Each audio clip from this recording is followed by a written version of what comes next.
You ask Tiger to solve. This deals with linear equations with one unknown. The final result is n equals -6. Let's solve it step by step. Simplify the expression. Expand the parentheses. Multiply the coefficients.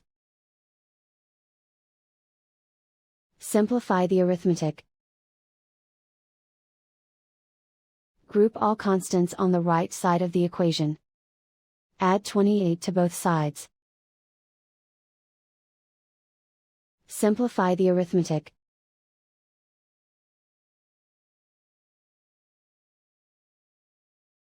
Isolate the n.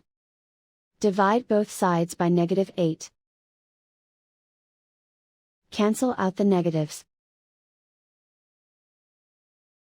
Simplify the fraction. Move the negative sign from the denominator to the numerator. Find the greatest common factor of the numerator and denominator.